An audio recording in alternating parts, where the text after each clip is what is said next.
Hi hello friends, ఎలా ఉన్నారు? అందరూ బాగున్నారా? నేను ఈరోజు మామిడికాయ పచ్చడి చూపిస్తున్నానండి. మామిడికాయ పచ్చడికి కాయలు తీసుకొచ్చాను, 2 సార్లు కడిగాను. కడిగి మంచిగా తడి లేకుండా తుడుచుకుంటున్నా. కిలో ముక్కలు మామిడికాయ ముక్కలు నూనె పోసుకున్నాను కొలతలతో. పోపు గింజలు, ఆవ గింజలు, మిరపకాయలు. ఇది ఆవ పచ్చడి పెడుతున్నానండి నేను. ఈ చల్లారినాక ముక్కలు కలుపుదామండి.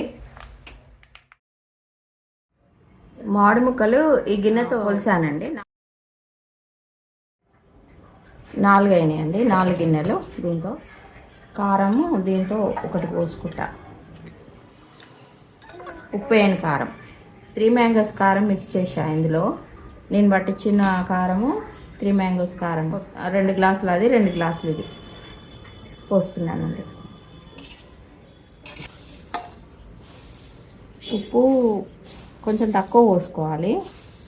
అది ఒకటి పోసాను కదా, కొంచెం తలకొట్టిలాగా, ఇంత పోస్తే సరిపోతుంది. గల్లుప్పు అండి ఇది. గల్లుప్పు ఎండకు పెట్టి మిక్సీకి వేసుకున్నా. ఇది ఆవపిండి 1/4 వేసుకోవచ్చు, సరిపోతుంది. జీలకర్ర మెంతుల పొడి, ఇది కూడా అంతే అండి.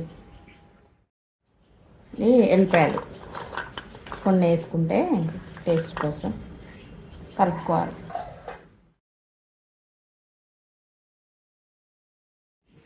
ఇది ఆవపిండితో పెట్టుకుంటున్నాం కదండి. దీని తర్వాత మళ్ళీ అల్లం వెల్లిగడ్డ పచ్చడి, అల్లం పచ్చడి అంటారు, అది పెడతా. అది పల్లి నూనెతో పెడతా, ఇదేమో నువ్వుల నూనె.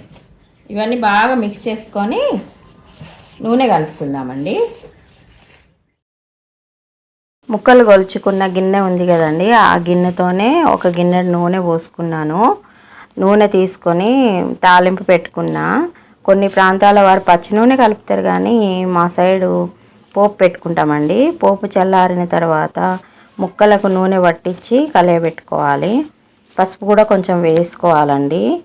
బాగా కలిపిన ముక్కలు జాడీలోకి ఎత్తుకోవాలి. రెడీ అండి ఆవకాయ పచ్చడి. 3 days తర్వాత కలుపుకొని నూనె తగ్గితే కలుపుకోవచ్చు, ఉప్పు తగ్గితే కూడా కలుపుకోవచ్చు అండి. Thank you friends. మా ఛానల్ని లైక్ చేయండి, షేర్ చేయండి, సబ్స్క్రైబ్ చేయండి ఫ్రెండ్స్.